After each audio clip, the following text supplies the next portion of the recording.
lost their lives during the journey. So we're going to have some closing remarks by Mayor Alvey, and he will be giving closing remarks on our first day of Emancipation Day of Service. Thank you. It is an honor to be here with all of you, to be in the presence of those who gave their lives to risk for freedom, for themselves and for others.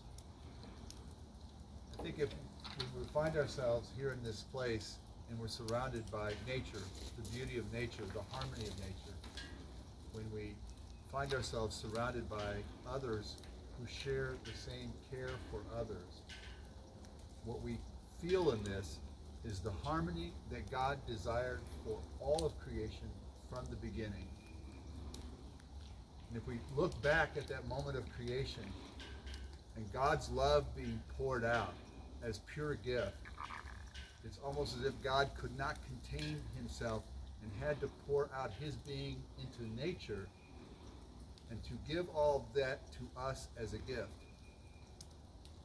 And for each one of us to receive that as a gift and to respect it and cherish it, and to know that God placed us in a garden and asked us to tend the garden to make it more fruitful still, to cooperate with God's creation and bring greater life, abundance of creation. And yet we listen to the lie that somehow what God had created was not enough, that somehow God had kept something from us that we ought to have. And we listened to that voice, and we obeyed that voice. And we began to see nature as something that we needed to take and consume and use up. And we began to see one another as something to be used and to be consumed for ourselves, simply because we did not trust that God had given us all that we needed to continue to live in the harmony he desired from us from the beginning. And so the beauty of this site is that it reminds us that from the beginning, the desire for goodness and life and freedom was God's gift to us, and each person deserves it, and we must strive for it. That freedom and life is so good that it is people were willing to risk their lives to attain it. And those who risk their lives to come here experience that joy of freedom.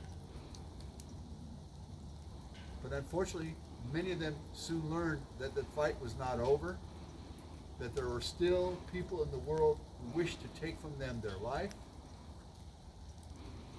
and so the struggle continues. And so until God restores the creation that he desired from the beginning, this memorial will live on and call us to that reality that it is always God's desire that we must follow, and we must leave behind the lie and the evil that causes us to fight and to kill, to consume and to destroy. And until God restores, this memorial will live on and serve as a reminder and an inspiration to those who say, we must care for one another, we must bring life to one another as God had given to us in the beginning. Amen. Thank you.